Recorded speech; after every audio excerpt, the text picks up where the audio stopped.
Coming up on News Live at 6, students gathered on the quad to speak out against Iran's government that they're fighting for. Plus, a traveling art showcase for creative aging is on display now at Lemoyne College. We'll give you a look inside. And Syracuse finally saw some sun today. Is it here to stay? I'll have more in just a few minutes. News Live at 6 starts right now. This is CitrusTV News Live at 6. Your campus news leader.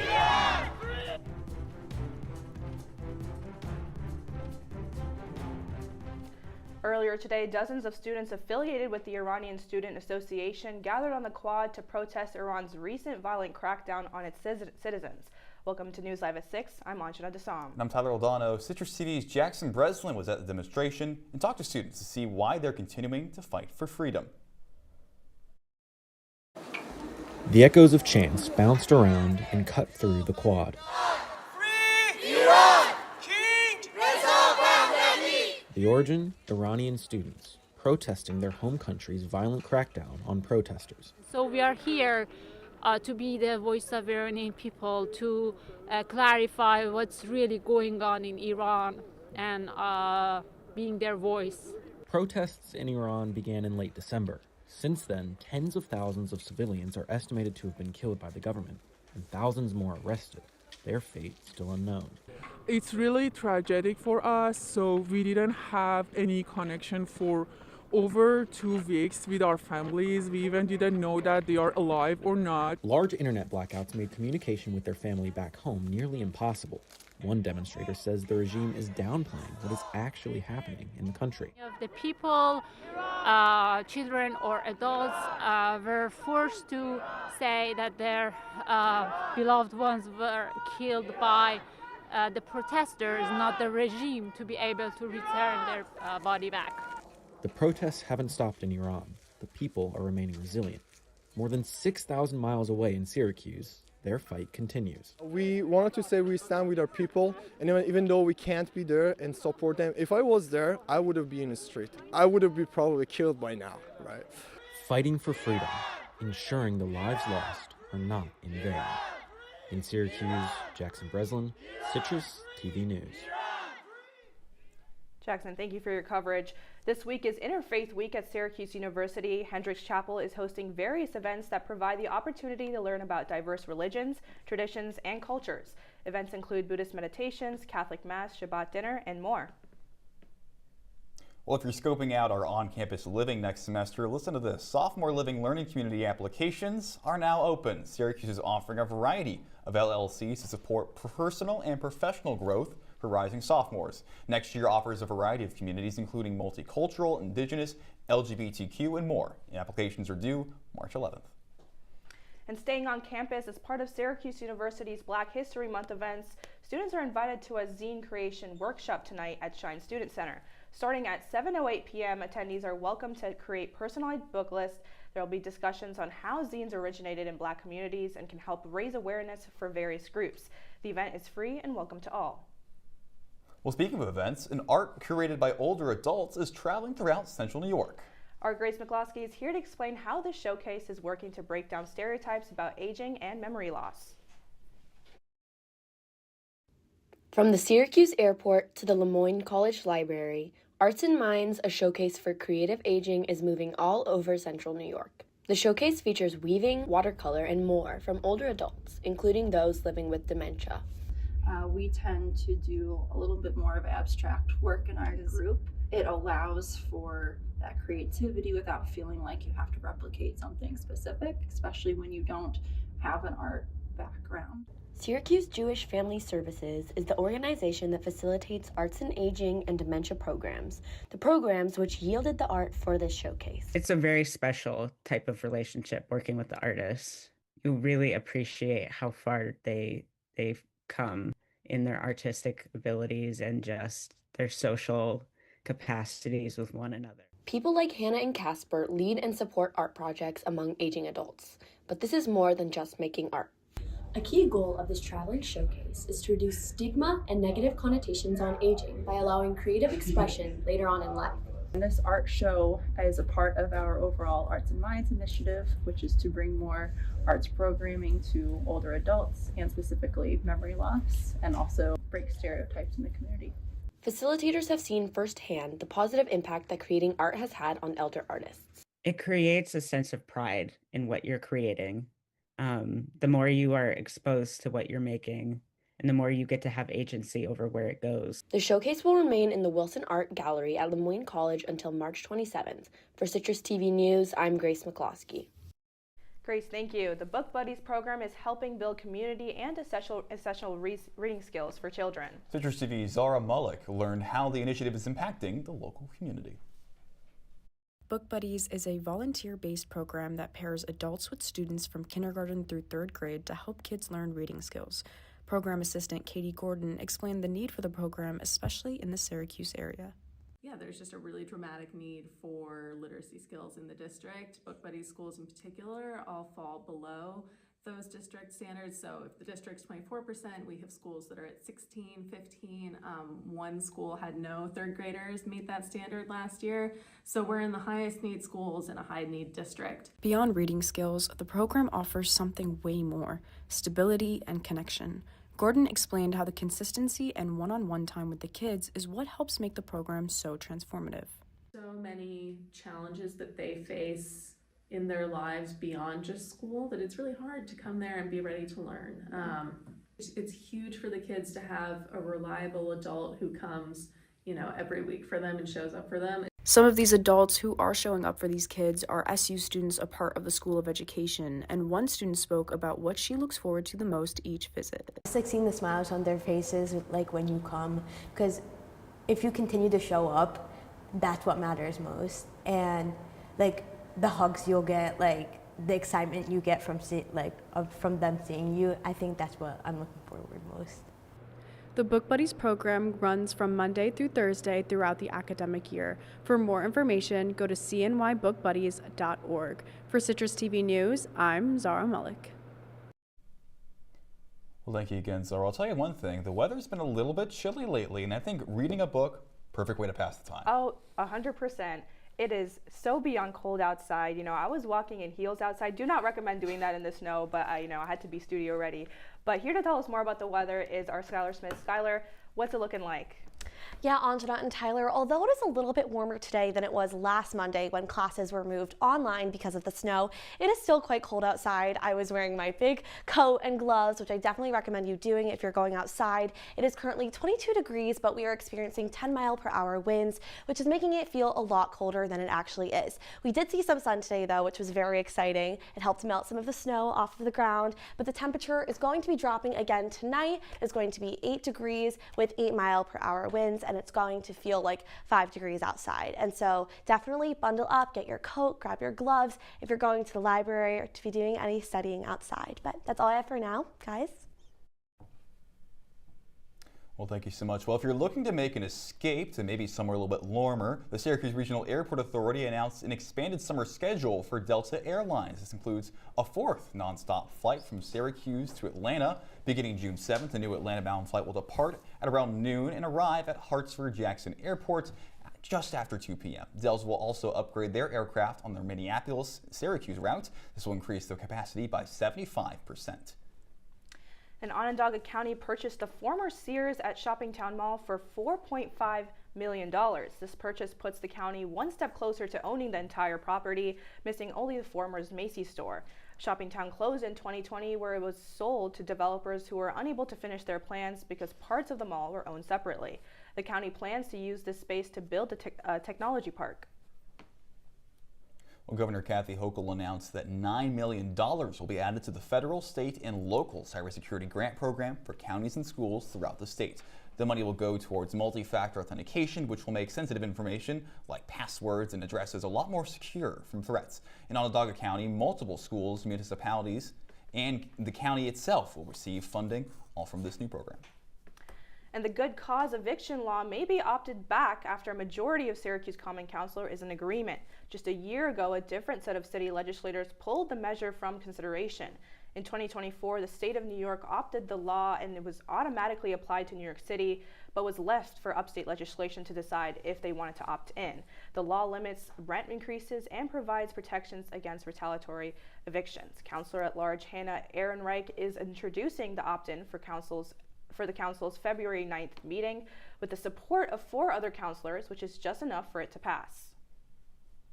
Governor Kathy Hochul shared that $121 million of state funding will be given to public transportation by a new program. The Transit Ready NY program is aiming to help update the current services across the MTA. Funding will also be awarded to eligible non-MTA facilities through an application on the Department of Transportation's website. Governor Hochul said that she hopes the investment is in, quote, better quality for life for New Yorkers, end quote. And coming up on News Live at 6, the Department of Homeland Security makes a big announcement following Minneapolis protests. What they're implementing. And the partial government shutdown enters its 3rd day. More updates on what to expect. You quit smoking and thought, that's that. But here's the thing about lung cancer. By the time you see the symptoms, it could be too late.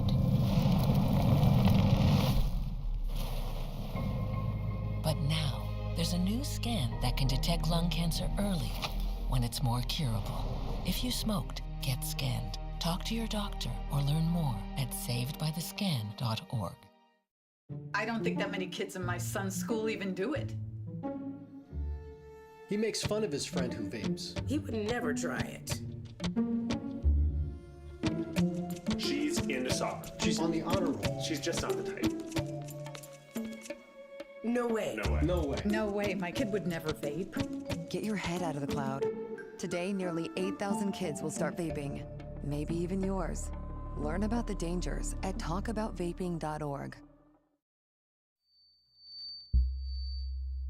Women are bad with money.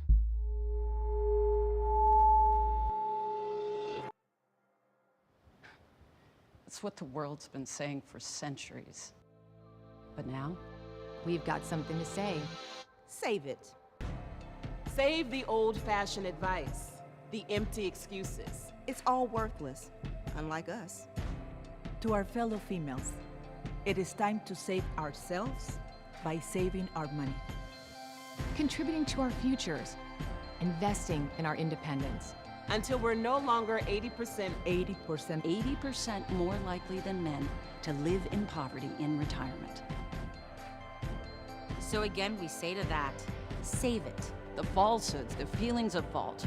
Then the funds. learn how to save for your retirement at wesaysaveit.org. If you see news happening in Syracuse or across the nation, call the CitrusTV newsroom, 315-443-1177, or tweet at CitrusTV News, your campus news leader.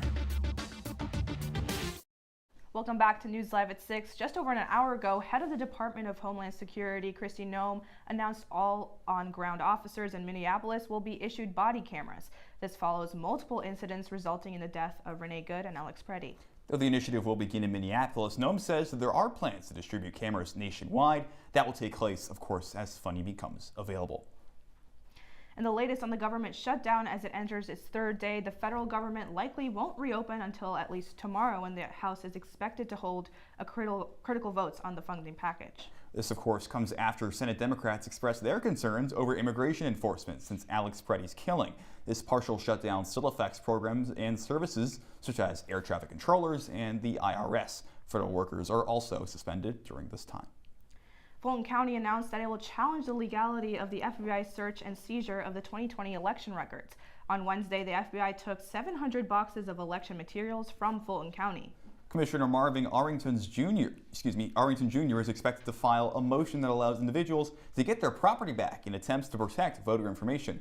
Arrington believes that the FBI had the right to copy the records, but not to take the physical copies themselves. And President Trump said he would close the Kennedy Center to renovate for 2 years starting in July. This announcement comes from a social media post on Truth Social. Trump currently serves as the chair on the Board of Trustees, where he is awaiting approval for this change. In a True Social post, Trump said, quote, "This important decision, based on input from many high-respected experts, will take a tired, broken, and dilapidated center, one that has been in bad condition both financially and structurally for many years, and turn it into a world-class bastion of arts, music, and entertainment," unquote. No information about financing or funding has been shared at this point. And President Trump also announced reduced tariffs on Indian goods. This follows Indian Prime Minister Narendra Modi's promise to stop buying Russian oil. Modi has pledged to instead begin importing American and Venezuelan oil. India has been importing more than 1 million barrels of oil, a day. Venezuelan oil has similar qualities to Russian oil, and there's no timeline on how long the transition would take. And the mother of Today's Show host Savannah Guthrie was reported missing as of Saturday afternoon. Sheriff Chris Nanos and Pima County made it clear that officials are treating the disappearance with suspicion of criminal activity. The extensive search has turned over to a homicide team following the decision from Nanos. Guthrie was last seen in her Tucson home at around 9:30 p.m. Police are asking for help from the community. If you have any information, you are urged to call 911.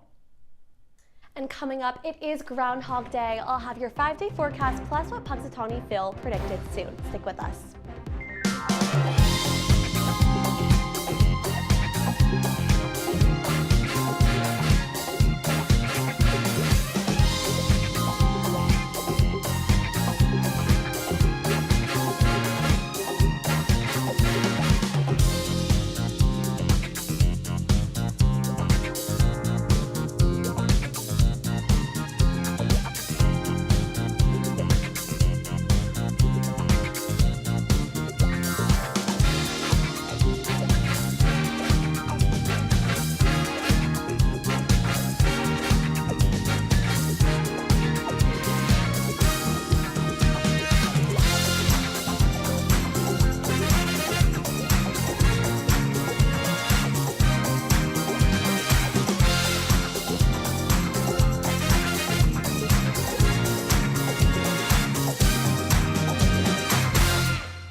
From the Citrus TV Weather Center, this is SU's most accurate weather forecast.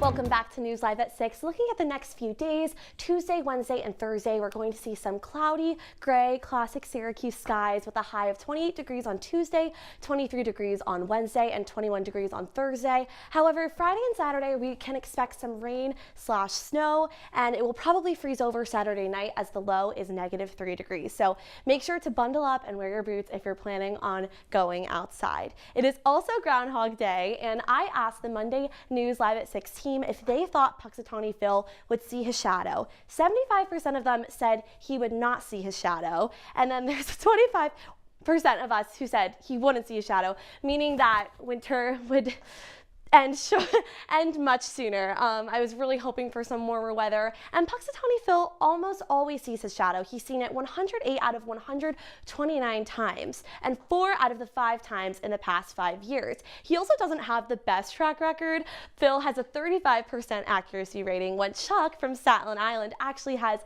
the best record of 85% accuracy. So I was hoping that Phil would be incorrect and we would get rid of this winter weather a little bit sooner, but Chuck also predicted that winter is going to extend another long 6 weeks. But that's all I have for now. Back to you guys. See, I had no idea there were other groundhogs besides Punxsutawney Phil. Like, we're power scaling these groundhogs now. Is there one that's like more accurate than others, I guess? I don't know, but it looks like we'll have to see. Hopefully we don't get that extra 6 weeks of winter, because I can't do it anymore. It needs to get warmer. We need to see that winter go away. But if you're looking to stay warm this winter, you'll need clothing built for Well, for the outdoors. for the outdoors. Eddie Bauer, an apparel store, has closed multiple locations in New York and is preparing to file for bankruptcy. The 106-year-old company, wow, that's a long time, was founded in Seattle and is facing a potential mass closure of up to 200 stores across North America and Canada. And at the location in Destin, USA, that's right across the way, they all still remain open, but it remains unclear as to what the company's intentions will be for the future. And coming up in the world of sports, it's officially lacrosse season here in Central New York. Could the Orange step to the turf for the first time, hoping this year will result in a national championship? Find out after the break.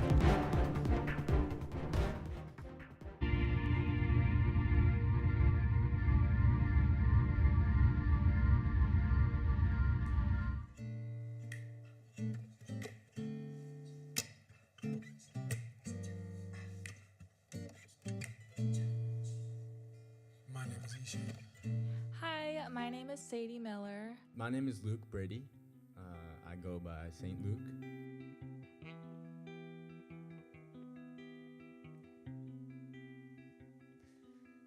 So this one I started with this guitar lick.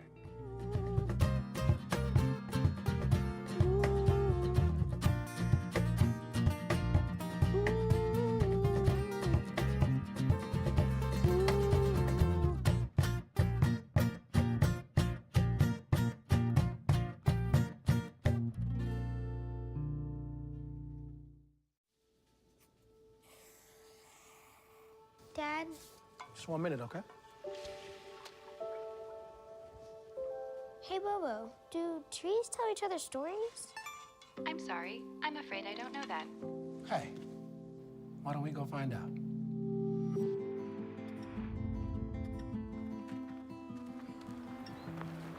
Listen. Do clouds take naps? I couldn't tell you.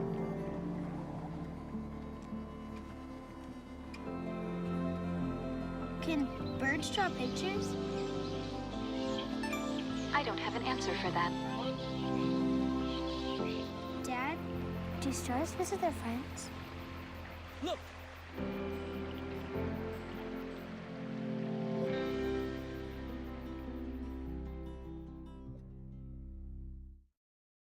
And now, your CitrusTV Sports Report. Well, we are officially in February, which means one thing. Lacrosse season is finally here.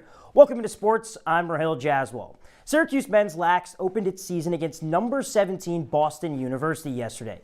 The Orange enter the season as the third best team in the country, making the expectation simple: national championship or bust. But before we can think about that, let's find out how they played yesterday against BU. Syracuse, the first time they've ever matched up against a ranked team to open the season, and the first time they've ever played against Boston University, and things started out great. Luke Roa, one of the seniors, his last shot to win a national championship, finds the back of the net. SU goes up early 1-0, but BU sent the message that they were here to stay. Ethan Hart somehow falling to the ground, finds the back of the cage. Syracuse would lead 3-2 at the end of the first quarter. Here, right before the half, it's a nice feed from Peyton Anderson to Wyatt Hoddle. SU goes up 6-3 at the break, so a little bit more breathing room and kind of what was a very scrappy first half, but the third quarter is where SU separated itself. Joey Spallina, one of the best players in all the country, finds the back of the net. SU goes up 8-3, and then watch this. John Mullen's going to win the face-off, tip it to himself, take it all the way and find the back of that. A Fogo goal,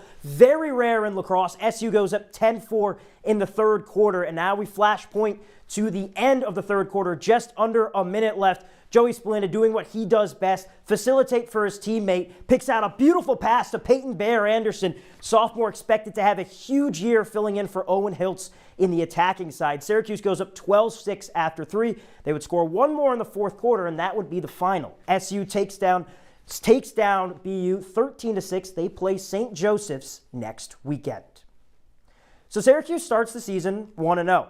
Pretty good. Another team that was in action yesterday and that's been very good this year is women's basketball. Felicia Leggett-Jack and her crew traveled down to the Sunshine State to take on Miami. And guys, the Cuse keep rolling. How about a 65-61 victory For SU, guards Sophie Burrows and Dominique Darius both scored 21 points to propel SU. The Orange are now 18-4 on the season. They're also 8-3 in ACC play, which is tied for the 4th best in the conference. Syracuse actually earlier today received 5 AP top 25 votes. So if the Orange keep playing like this, there's a very good chance they could find themselves ranked inside the top 25, a projected top 10 seed in March Madness right now. What a year Coach Jack and the Orange are having. But there's also a basketball game tonight, and it's Syracuse men's basketball. Adrian Autry and his squad taking on number 14 North Carolina down in Chapel Hill. Syracuse had not had much luck, 0-7 in their career at the Dean Dome down there in UNC, and you can see North Carolina, the 14th best team in the country. SU did snap a 4-game losing streak against Notre Dame the other day, but this is going to be a whole more difficult of a task. UNC playing some of their best ball right now, coming off a win against Georgia Tech by nearly 20 points. And the game before that took down a ranked Virginia squad in a game they trailed by 20. So this one is going to be much more difficult than Georgia Tech. But who knows, maybe Syracuse can come up with something. Donnie Freeman as well. We'll see if he comes off the bench. He did against Notre Dame, SU's best player, and that was certainly a bold strategy that drew a lot of questions. But guys, it's crossover season on the Hill, which means a lot of sports going on right now. Yeah, definitely. I mean, a game tonight. So what are your expectations for that? What are you looking to see? Yeah, unfortunately, this one could get a little ugly for Syracuse. Now, granted, last time I said that when they played Tennessee, they did pull out a victory. So there is some hope. Syracuse is definitely playing a lot better than they had been on that 4-game losing streak. But North Carolina right now is just at a different level than this squad. We're going to see how Syracuse's defense is going to be really tested, but it might get ugly pretty quickly for Adrian Autry and his squad down in Chapel Hill. Well, thank you so much for giving us all the wonderful sports knowledge. When we get back, we'll have one last look at your weather.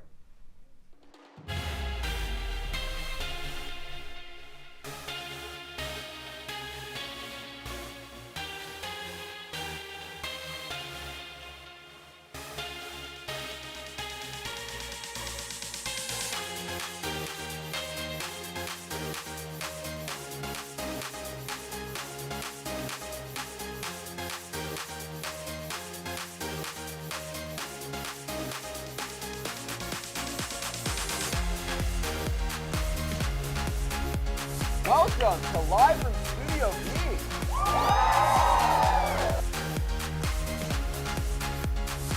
Welcome to another episode of Culturally and Technically Legal. Previously on Survivor.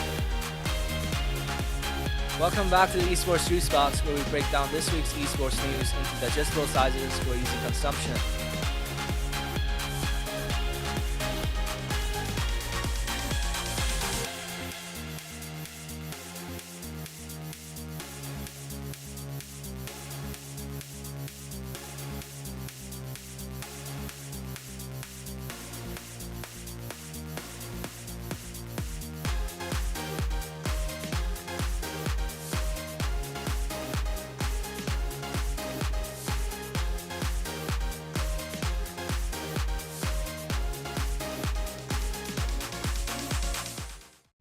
Welcome back to News Live at 6. Tomorrow morning when you wake up, it is going to be 22 degrees outside and cloudy, but we will experience 13-mile-per-hour winds, so make sure you bundle up on your way to class. Thanks, Skylar. And several major artists have announced their tour dates recently, some even at the Grammys themselves last night. Noah Kahan announced his tour for The Great Divide during a MasterCard commercial break. And Post Malone and Jelly Roll, we can't forget about those two, announced their, quote, big-ass stadium tour earlier this year. I can't believe I get to say that on the air, guys. After a big night of 3 trophy wins for Jelly Roll, we also got announcements from Luke Bryan, Zach Brown Band, and even Led Zeppelin. Oh my gosh, classic right there, who also announced their own One Last Ride tour. Yeah, so guys, do you think you're going to go to any of these tours? I think I may try to find one for Led Zeppelin. I'm a classic. It's a classic. I'm a big Noah Kahan fan. He actually came to Syracuse a few years ago. Yes, he did, yeah. And I didn't get to see him, so I feel like I have to jump on this opportunity. No, I'm totally with you on Noah Kahan. I wasn't into him when he was in Syracuse, unfortunately, but now I've gotten into him. I would totally want to go to that tour. What about you, Raheel? The funny thing is, my friends were actually big into Noah Kahan before he blew up, so they got to see him lawnside when he came to Syracuse. Unfortunately, I was not a big fan at the time, so I didn't get to go, but they absolutely loved him, so that's going to be a really fun concert if we can somehow get our hands on those tickets. Oh, definitely. And Grammys, what do we think? I know Best New Artist was like one of the biggest ones that people were anticipating. What do we think about Olivia Dean winning? I don't know. Listen, I was just blinded by the fact that K-pop Demon Hunters didn't win anything. Like that was, I saw red once that happened. I didn't pay attention to anything else after that. Definitely. Well, that's Citrus TV News 11:06 for this Monday. Don't forget, you can follow us on Twitter and, X now. It's off for a while. And Instagram on Citrus TV News. Now for the entire Citrus TV News team, I'm Tyler Oldano. And I'm Anjana Dasam. Have a great night, Syracuse.